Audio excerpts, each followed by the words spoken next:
All right, we are now joined by a very special guest, former MLB pitcher and current financial advisor, Jacob Turner joins the podcast. Jacob, we're chatting here a little bit before we started recording. Thank you so much for being here. How are you and how's everything going? I'm doing well. I appreciate you having me on, Justin, and looking forward to the conversation today. Absolutely. So we wanted to talk a little about your baseball career. I wanted to take it way back, though. I'm going to take it way back to your MLB draft.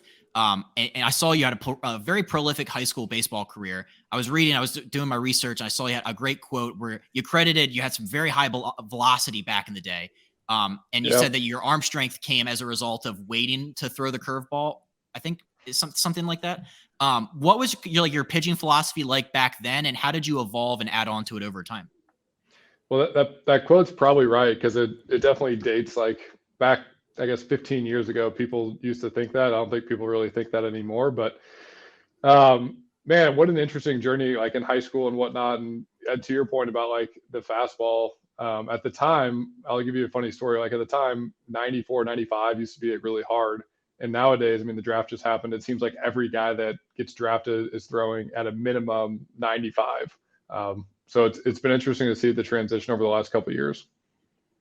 Absolutely. Yeah. I mean, like it was being patient, or it is being patient with the waiting to throw the breaking stuff. Like if younger pitchers and younger athletes ask you for advice on like what they should be doing, is that something that you still kind of preach and believe in to this day?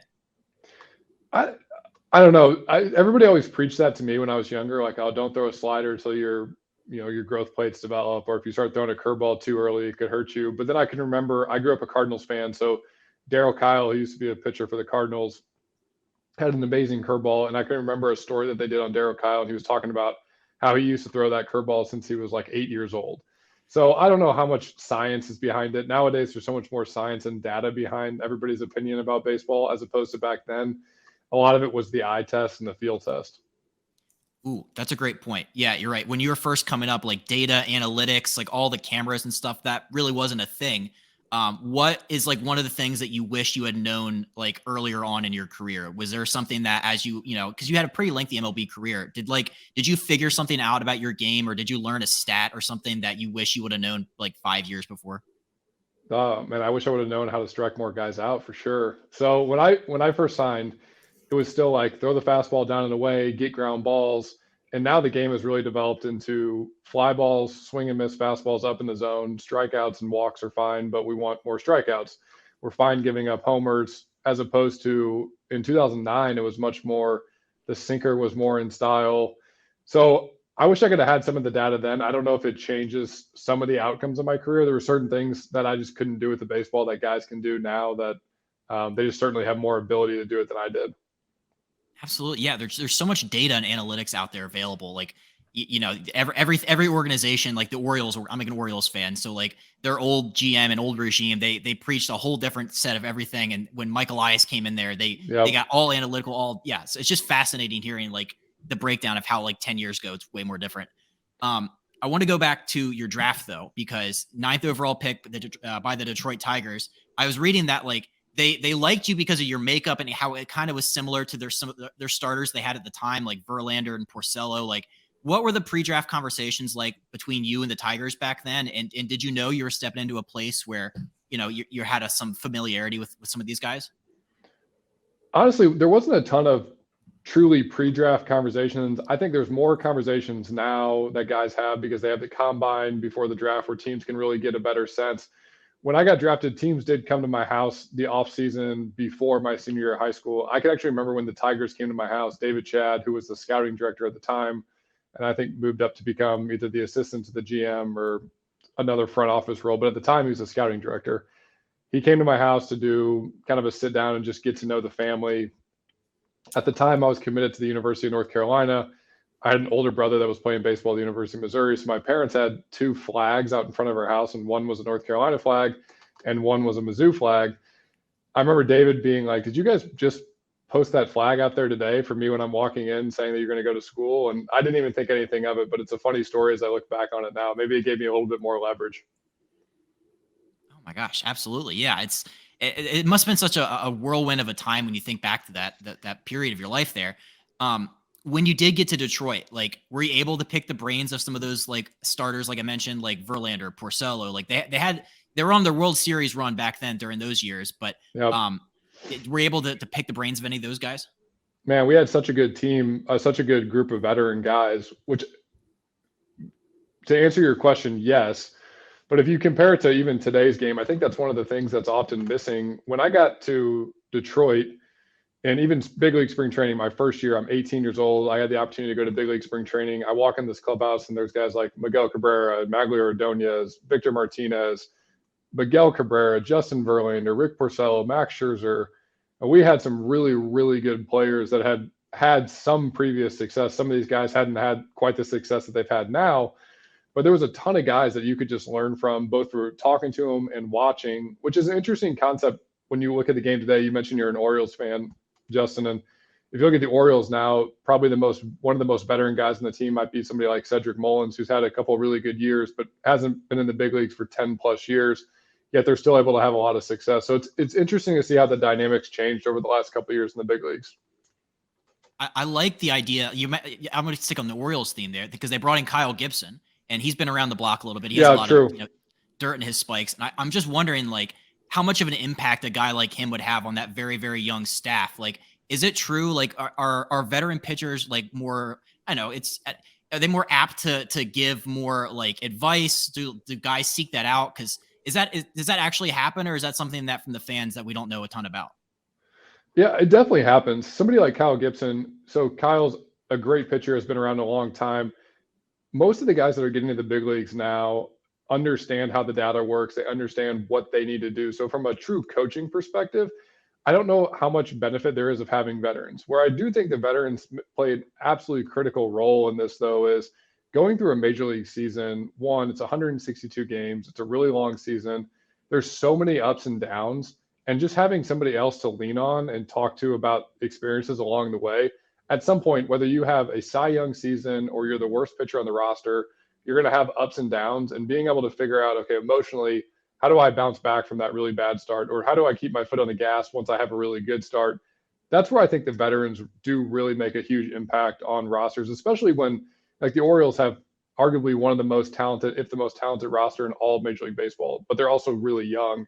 So making sure that guys understand there's going to be big swings along the course of the season, and how do we navigate those? Right. Yeah, I'm always fascinated by that because, yeah, you're right. From a fan who's never been in the locker room's perspective, you always think that, like, oh, these guys must be gravitating to him just because he's older. But like, it's cool to hear that that's actually kind of the case. No, definitely. Yeah. No, Kait, I want to get you to jump in here. What do you got? Yeah, I was staying with that from a veteran standpoint. Do you think that oftentimes, like, having a lot of young players on the team that actually helps to their advantage because they like really want to make a big impact, like the Orioles? Then you have teams, I'm a Yankee fan, but then you have teams like the Yankees that are very veteran heavy. And that's almost, it's difficult for the coaches to try and train them and coach them and make those critiques because they've been in the major leagues for 10 plus years. It's like anything else. There's pros and cons to it. If you look at the Yankees, the benefit that they have is at some point they'll probably be in the postseason. Many of those guys have experienced the postseason before. I don't think you can quite quantify that, because when you're in that big setting, in that big stage, and you have to make the big pitch, if you've been there before, it's a lot easier to execute that pitch than if you haven't. Whereas the Orioles guys, the benefit that they have is sometimes they're too naive to even know what's going on. They're excited to be there. They're earning a spot on a future roster. So yeah, I mean, their foot is on the gas 24/7. They haven't made big money yet, so they want to get to the next contract. So there's definitely pros and cons to it. I think it's interesting how the coaching staffs are probably shaped in a certain way to help facilitate the players that they have. I think the Yankees just hired Sean Casey to be their hitting coach, which I don't know Sean personally, but being a baseball fan growing up, I watched him play a lot. I think it's an awesome hire, just given that he has a ton of experience. These guys need more mental and emotional experience than they do need like the tactical tools, because they've been around a long time. Right. And kind of sticking with that, do you find that they said Sean Casey, they believe, is going to be more of like an old school approach as opposed to like all the launch angles and the statistics? And I know we were touching on that a little bit in the beginning. Have you found almost a disadvantage currently in baseball with the increase in statistics, launch angle, velocity, all of those metrics that the players need to look at when they're going up to the plate? I do think from a team perspective, the teams need to be rooted in data. The Orioles are a great example. When they changed their regime and they went to the more data-based approach, you could almost say that within 3 to 5 years, they're going to be a lot better than where they were today. Just because I'm a huge believer in the numbers, whether you like it or not, the numbers don't lie. But at the same time, having that balance of the old school versus the new school is really important, because there's still a massive human element in baseball. There's a massive human element of when you've gone 3 for 3 and you're going up to the plate for the 4th time, chances are you're going to be a lot more confident than if you're 0 for your last 6 with 5 punch outs. It's the same way as a pitcher. If you had a great start the start before, yes, you want the data for the next start, but when you step on the field, your confidence level is already higher than it would be if you gave up 7 runs to start before. Right. Were you someone that was like looking at a lot of the stats? And I know they probably didn't have like the iPads back then. Like we see Garrett Cole literally sitting in the dugout, glued to the iPad in between innings. Do you think you would have done that if you had that technology presented to you? Because I feel like some players are like, no, I don't even want to know. I don't even want to know what's going on. I feel good. I just want to go back out there. Some guys are more feel. I've always liked numbers, so I would love if there's any way for you to potentially get any sort of advantage, especially at that level. I think you're silly not to take it. Now, some guys would rather rely on teammates and coaches to help build the game plan, and they just want to go out and execute the game plan and have a clear frame of mind. For me, the numbers always help. So I think the more information you can give a guy, if they can handle it and know how to use it, it's going to be beneficial. Awesome. Cool. Justin? One thing I've always been curious about, so the Boras Corporation, what was your representation throughout your career? He's been in the like the Boras Corp and Scott Boras have been like the top of the game for so many years. Like, what was your experience like having him as your agent? And like, what does him and his office do so well that like players gravitate towards him? Oh, that's a loaded question.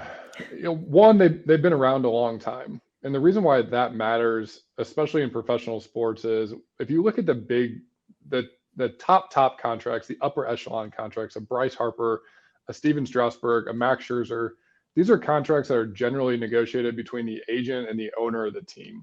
So Scott has relationships not only with the GM and the front office, but also the ownership group. Because when somebody's writing a check for $300 million, generally the GM doesn't have full approval just to sign off on that. They need to get the ownership involved. So I think one, being around and having the reputation that Scott has is beneficial.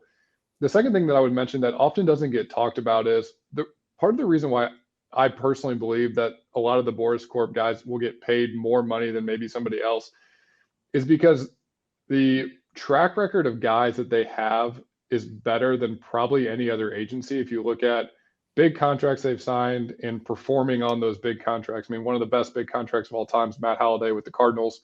He signed, I think, a 7-year deal and really outperformed that in contract almost every single year. If you look at a guy like Garrett Cole, he's outperformed that contract pretty handily with the Yankees, even though he's making $36 million a year. If you look at Max Scherzer, he outperformed a contract that paid him $210 million. So they have this track record of not only getting guys big deals, but those guys coming in and delivering. And I think that goes all the way down to the guys that help scout guys at the amateur level for them, really trying to find the best players for them because it helps to build that overall brand that they have now. That's such a great point. This might be kind of like a dumb question, but like the Boras Corp represents like a large percentage of most of like the athletes in baseball. Like how often does Scott personally get involved like with negotiations? Does he have a large team of people doing it, or is he himself the one that's like getting down in the nitty gritty negotiating? I don't know if Scott sleeps. I mean, I think he lives and breathes baseball, and I can only speak to my own personal experiences. I mean, they did right by me every step of the way. They earned me a lot more money in baseball than some of my performances dictated, I think. And I'm super appreciative of all the work they did to, one, to help me get those contracts, but also protect me along the way. So the long and short answer to your question is I think Scott is really involved in everything that they do. Now, they have a great team of people. There's a ton of people there that help keep the engine rolling and do outstanding work as well. Is the Boras Corp, do they help players post-career? I'm not sure what that would look like, but are they staying involved with guys even after they retire and move on from the game? Again, I'll speak to my own experiences. They've been really helpful for me. I think as much so because a lot of the people that they've hired, including Scott, were very high-level baseball players in the first place.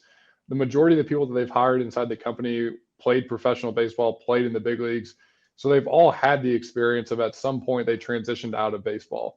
So being able to have other experiences to lean on and learn from and see, okay, well, I did it this way. Here's one thing that I wish I would have done differently was really helpful for me when I initially transitioned out of playing. Wow. Okay. Yeah. Makes complete sense to me. Go ahead, Kait. So take it back a little bit more to your career now heading into the majors. Read that while the Tigers went on to win the pennant in 2012, you were sent down to the Marlins. I've always been very fascinated in the mental aspect of the sport. How did you navigate that back then? Yeah. Like, especially, you're watching a team that you just played on go on into the World Series, and then now you're on a different team. Just what was that like for you during that time? Well, naive me at 21, I think I was at the time. So I get called up. I made 2 starts, I believe. I think the second start was against the White Sox. I got my first big league win.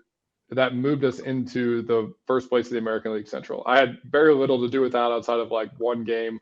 I think we scored a bunch of runs, so I got the win. But then the next day I get traded to the Marlins.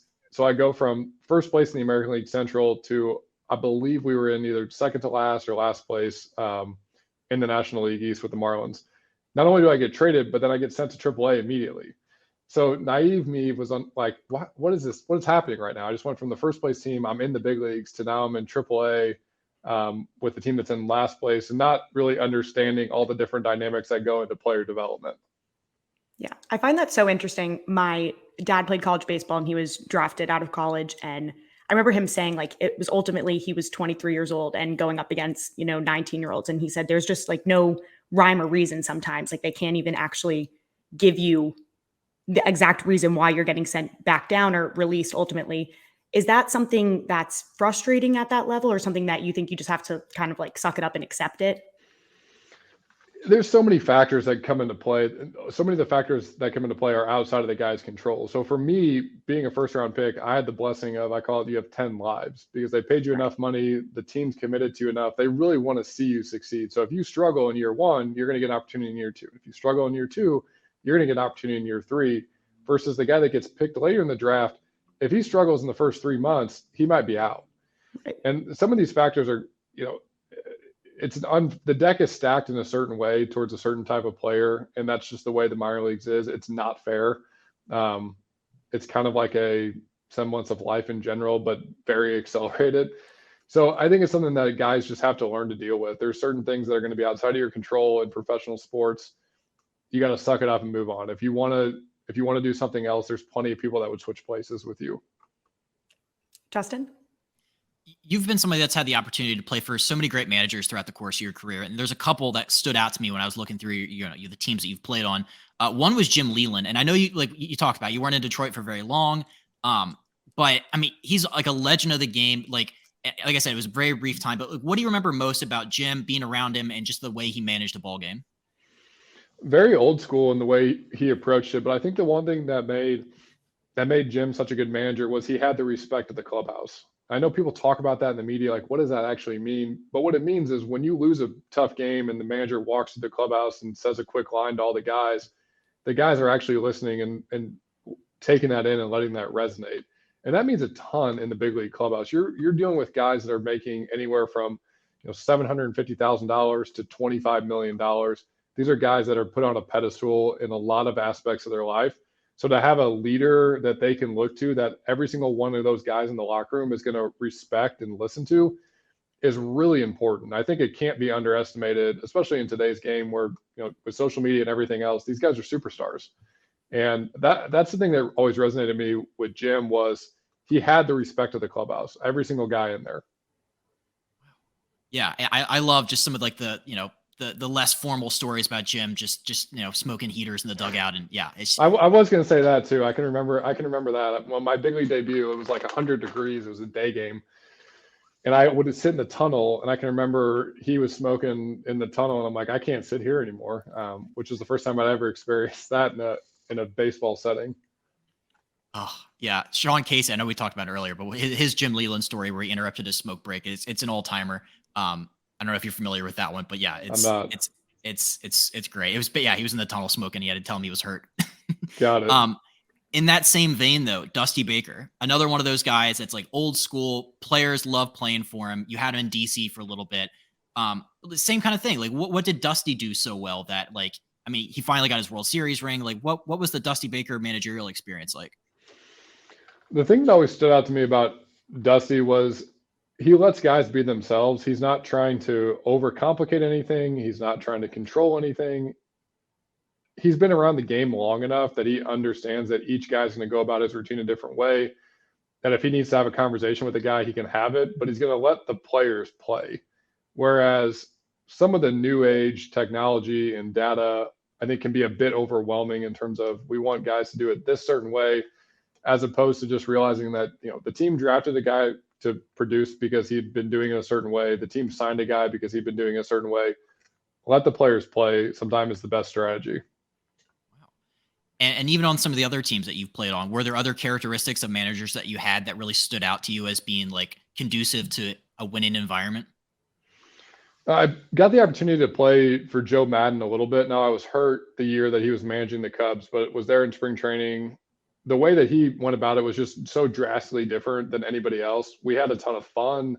It was very light and loose, but at the same time, we worked really hard. We did everything we needed to do on the field, but he made the environment of wanting to come to the field something that was very conducive for guys. We would do fun stuff in the clubhouse before we went out to stretch. I remember one time at stretch, I think he had like a DJ or a band out there.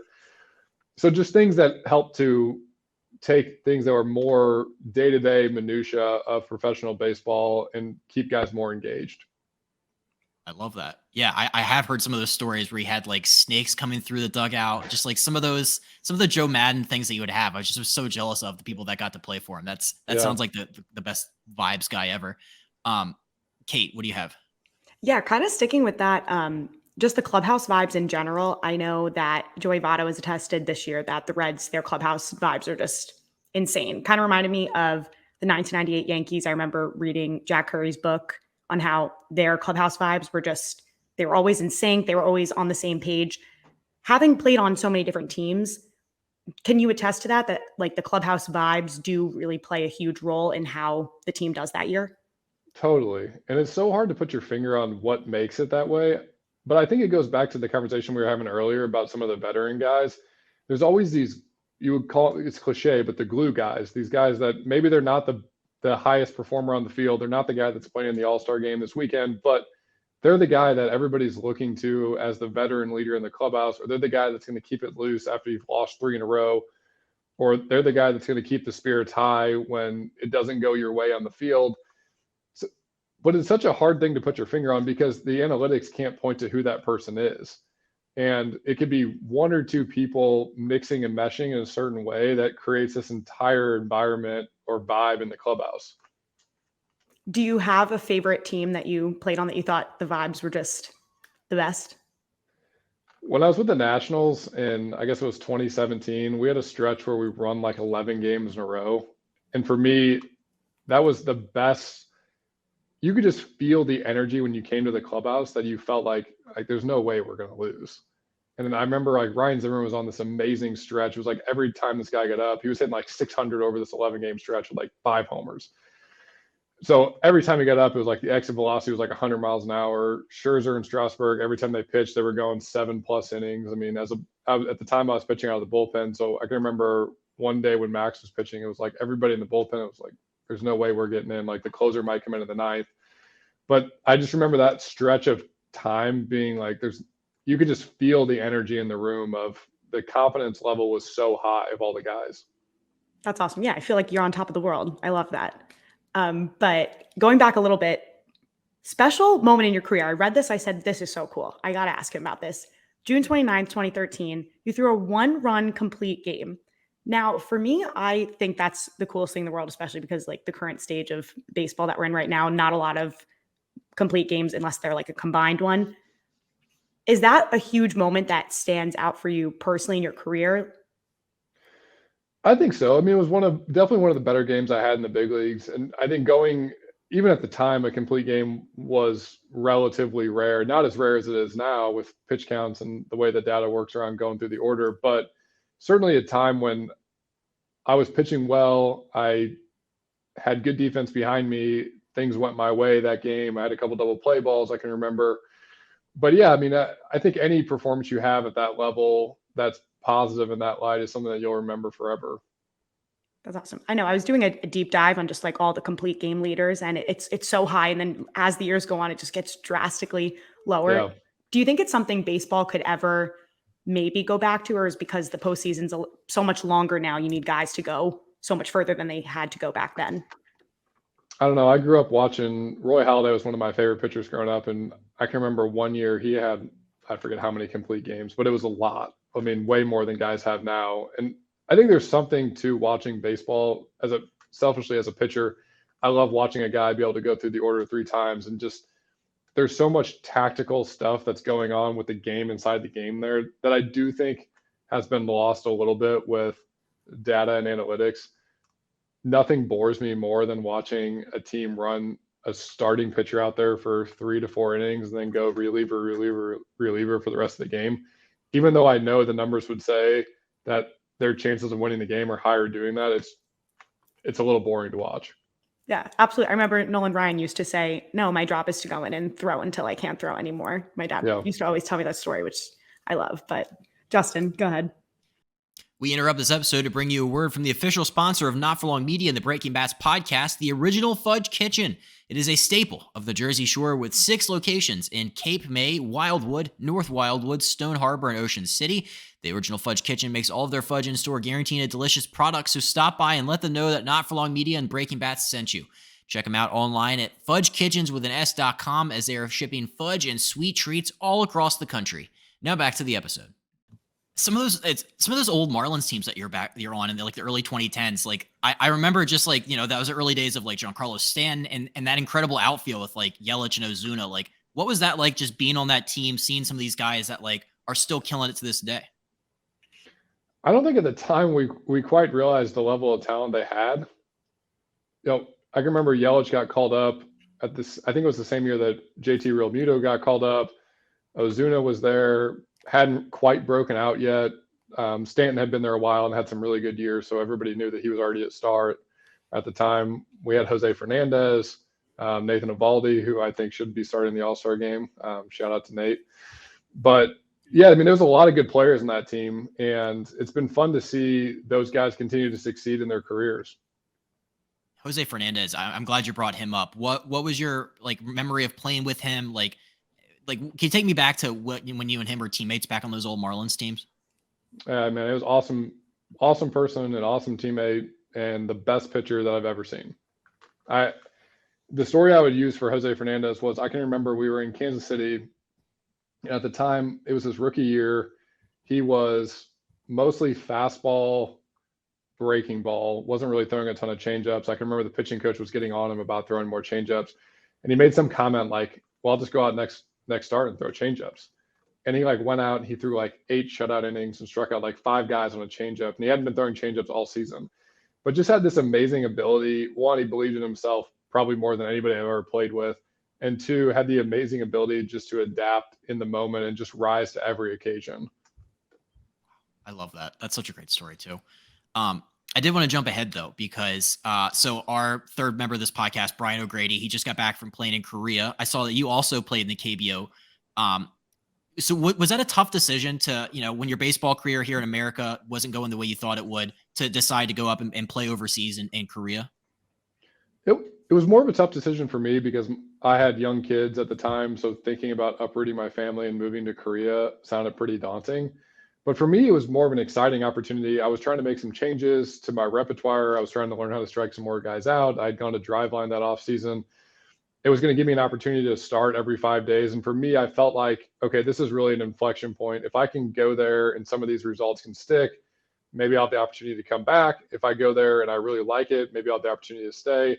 If I go there and I don't pitch as well as I thought, maybe it's time to do something else. So for me, it was an exciting time. I mean, I really enjoyed my time in Korea. I would tell any guy I would describe myself as a 4A player at that point. I was in between the big leagues and AAA. Every year I would get a couple opportunities in the big leagues, but they were few and far between unless I, punched out 10 guys in 7 innings. I was probably getting sent down within the next week or so. So it was a great opportunity for me. What's the biggest difference between facing guys in America and over in Korea?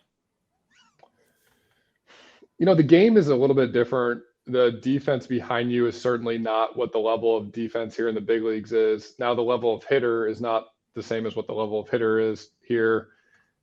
I think the biggest adjustment, though, is everything else that comes with it. I have so much respect for guys that come to the United States from the Dominican Republic and Venezuela, from any of the Asian countries after playing in Korea, because you're just experiencing this entirely new dynamic of life. There's a new culture.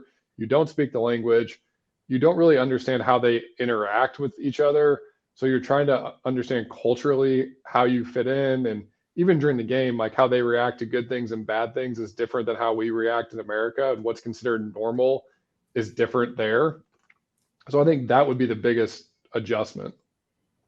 Did you rely on, I think each team over in Korea has 3 or 4 American guys. Did you like lean on your teammates from America to kind of help, bring you along and smooth that process of that transition out? Yeah. So when I first went over there, my 2 teammates from America one was Joe Wieland, who's become a great friend, and then Jeremy Hazelbaker, who again has become a great friend. Jeremy had gotten released like 10 days into the season. So for a while, it was just me and Joe. He was also a starting pitcher. So, I mean, we basically did everything together for the entire time we were there. And then Preston Tucker came over, which is Kyle Tucker's Preston's younger brother with the Astros. I think Preston might be back in the States now playing, but he had a really good like 2 or 3 year stretch over there. I think the Padres have him. I feel like, yeah, I think he's back in the majors at some capacity. Yeah, no, that's fascinating to hear. Cause yeah, I would absolutely do the same thing. I would lean on those guys as pillars of support for this thing that's like really hard to do. Yeah. All right. I wanted to shift gears. We want to talk about your current job now, some financial stuff. I'll let Kait start us out. Yeah, so I find everything that you do now super intriguing. As you mentioned before we started recording, his Twitter is phenomenal. We love it. Can you tell us a little bit more about how you got into this? Because I know for a lot of athletes, when they come out, they're super confused. They're not really sure how to navigate life without baseball. So what drew you to the financial aspect? Yeah, for me, it probably starts at the beginning. My mom has an accounting background. My dad owned a small business. My parents raised me and my brothers to think about baseball as something that we did, but it wasn't our identity. So I've always loved things outside of baseball. I signed for a lot of money at 18 years old and was kind of thrust in this position of learning how to manage money, asking questions, hiring the right people around me. And I probably knew a few years before I got done, I would really like to do something with personal finance. I don't know what that is going to be. But when I got done, one of the best things I did was I basically took my Rolodex and my network of people and took everybody that was willing to get coffee with me or jump on the phone and ask them about, hey, you're successful at this thing that is kind of in and around finance. Would you do that thing again? Or what advice would you give yourself if you were going back and doing it over again? Which was really helpful for me just to take this position of, I know I don't know what I don't know. And these people have done this thing before. So that was what it looked like for me. It kind of started at the beginning and then led to me interviewing some people that were already successful and seeing what they were doing. I'm so happy you said that, because oftentimes I get a lot of people that say, like, how do you get your foot in the door in sports and really any industry in general? And just networking and exactly what you said, like calling people and saying, can I just pick your brain for an hour? Just like an hour of your time, like not asking for a job. I just want advice on what you think I should do, and just making those little connections, because down the road, it could ultimately lead to something bigger. Yeah, I think too, to your point there, doing it in a way, especially in today's day and age, you have the ability to access really anybody you want in the world with social media. Now, that doesn't mean they're going to be easy to access. It doesn't mean they're going to respond to the message you send them. But if you do it in a really unique way, most people are going to respond.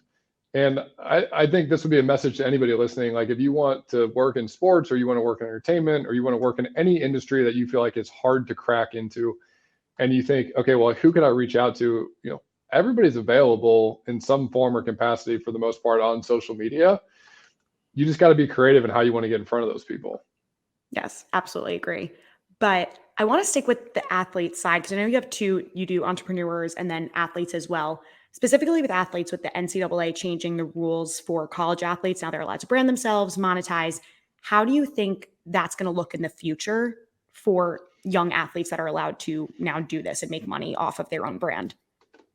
First of all, I think it is great because baseball, not so much, right? Not that it's not great, but it's not as big of an impact. There's guys in college baseball that are making some level of significant money from NIL, but it's not the level of NIL that a college football at Alabama would make.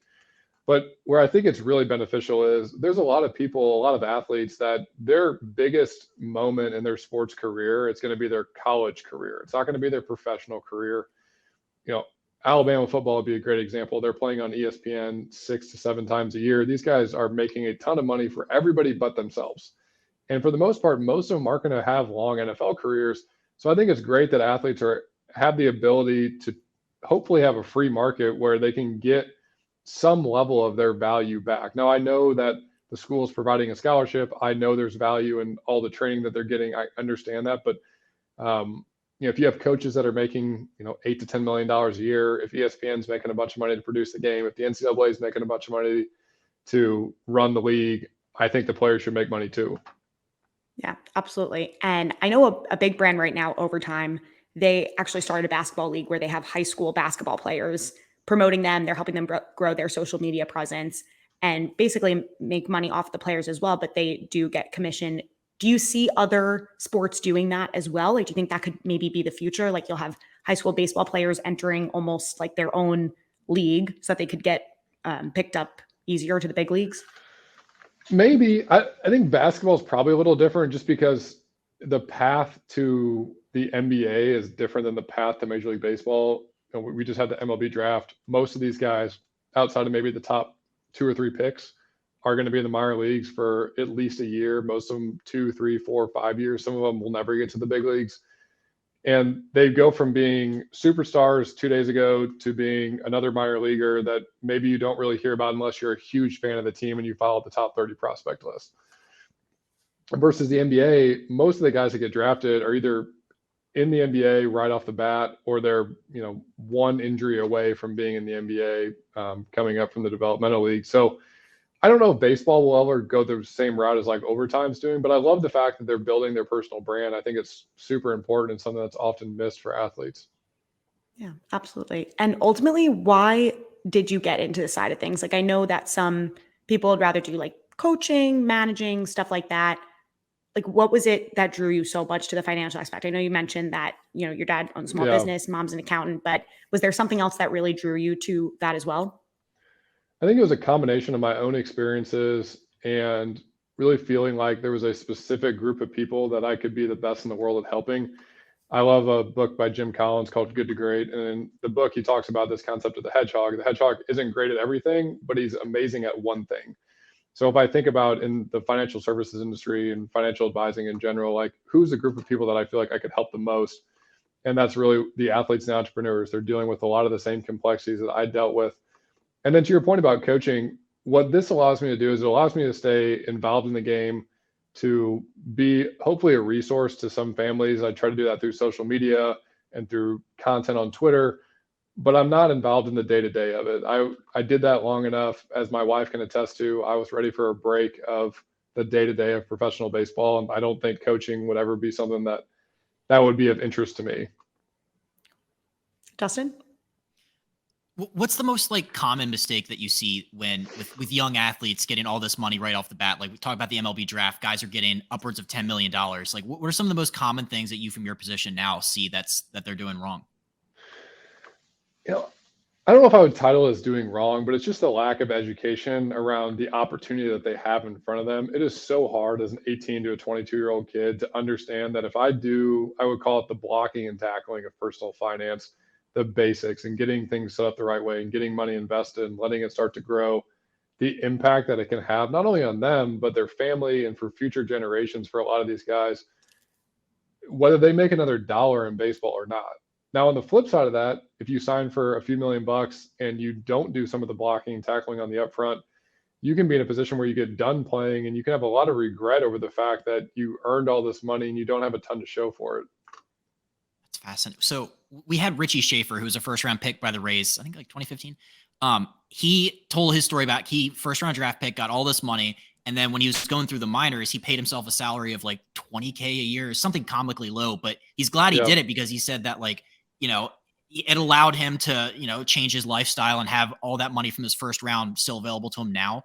How did you kind of handle your money? I know you signed one of the largest high school draft like bonuses out of, you know what I mean? Like, how did you handle all that money at so young in your case? Very similar. I didn't spend a ton of money. I lived very frugally for the first couple of years. Frankly, I didn't have a lot of things that I wanted. You're so busy with baseball. At the time I had a car, so it was like, okay, I got that. I'm moving around a lot, so I don't need or want to buy a house. I'm just renting everywhere I go. Outside of getting Chipotle or Subway or Jimmy John's on the way to the field, there wasn't a ton of stuff I was going to buy. I'm not super flashy, so I wasn't going to go out and buy a bunch of Rolexes or anything like that, which benefited me in the long run because I was able to invest the money and let it start to grow.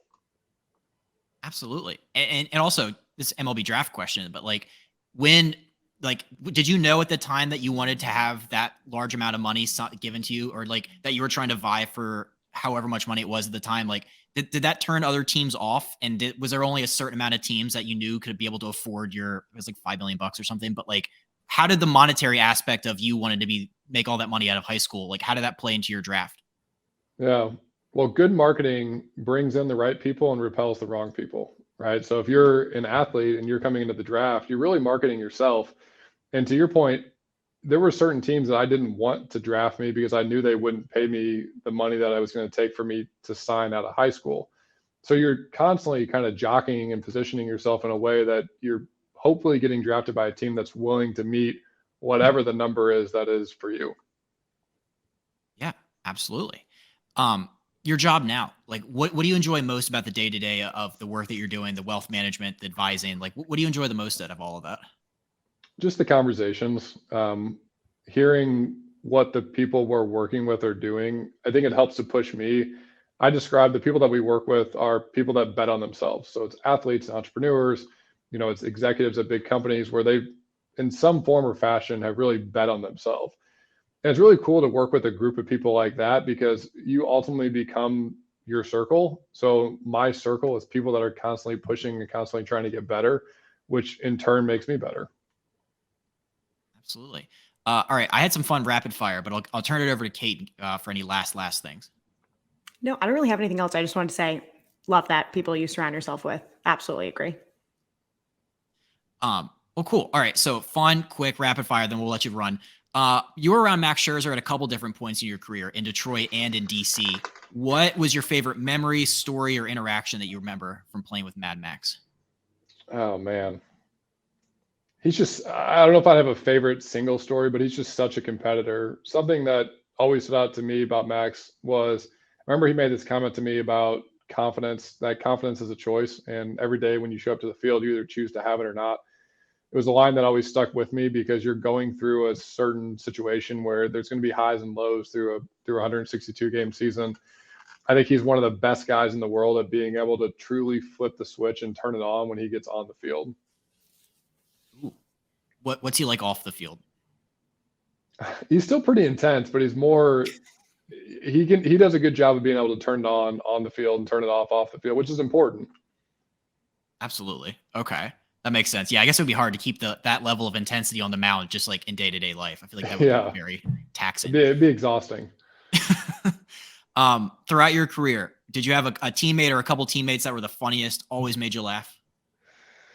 Funny teammates, man. I don't know if anybody really comes top of mind. I mean, some of the guys, especially some of the guys from Venezuela and the Dominican Republic, I think, are more easygoing and more.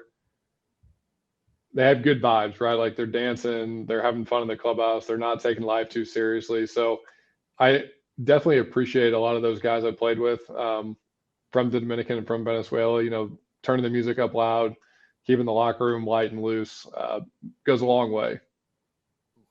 That's the best. What is the most memorable at bat you had in your career? Did you ever have one where guys were taking you 15, 20 pitches deep?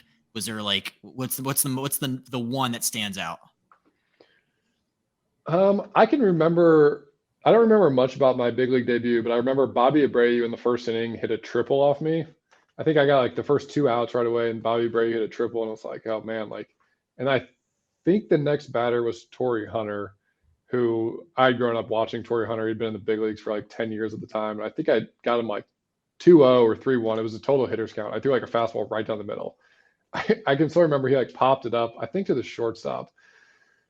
And just thinking like, okay, I can do this. Like not every pitch I throw right down the middle is going to get hit for a home run. So I don't know why that's like my memory of my big league debut, because there's not many things I remember about it, but I do remember that. That's great. I love that. And in that same kind of vein, like, was there a player that you met or faced that you were like starstruck by? I mean, I grew up in St. Louis. I'm a huge was a huge Cardinals fan growing up. So Albert Pujols, I mean, he had been in the big leagues for 10 plus years by the time I got to the big leagues. So being able to play against him was certainly a surreal moment for me. Ooh, okay. So you mentioned that big Cardinals fan growing up. Post-playing career, do you keep up with a specific team? Is it guys that you've played with? What's your baseball watching experience like now post-career? I root for every guy out there because I know how hard it is, honestly. One thing that's not lost on me is one thing that always bothered me when I was playing was announcers might do this, or somebody that's around the game. They've played, but they've been removed for so long that they forget how hard the game is. So they talk about it in a way that makes it seem like it's easy. It's not an easy game. And I just have a lot of respect for the guys that are out there. If a guy has a bad outing pitching wise, I feel empathy for him because I know what it's going to feel like that night when he's going to be thinking about that outing in his hotel room. So I root for everybody. I certainly root for the guys I played with and still call friends today. I love that. Okay. Well, my last question that I always do for the end of these is like, what's the best piece of advice you've ever received? But you mentioned Max Scherzer gave you a really, really good nugget. Is there anybody else? Is there anything else? Could be baseball, life, financial. Is there any other like one piece of advice that you carry with you every day? My dad gave me some advice when I first got drafted. I might have it on I have a little bookshelf over there, and I think I have it on there, but he gave me some advice about this. He gave me a little bus, and he just said, Jacob, remember who's on your bus. And this point was, for all of us in our lives, there's going to be people that are on the bus and off the bus, but really finding the people that are in it for you, and are in it to see you succeed and are happy and joyous when you succeed. And when you don't, are still there in your corner is really important. I love that. Dude, this has been incredible. Thank you so much for your time. I wanted to end though. Where can people find you on Twitter if they want to work with you in the financial side of things? Like, please plug away. Yeah, I mean, I'm on Twitter, Instagram, Threads now, like everybody else is. I'm on LinkedIn. Everything's at The Sudden Wealth, so you can find me. I'm most active on Twitter, but I post on Instagram as well. Absolutely, highly recommend giving him a follow. Thank you so much for your time and continued luck and success with your financial advising. Thanks, guys.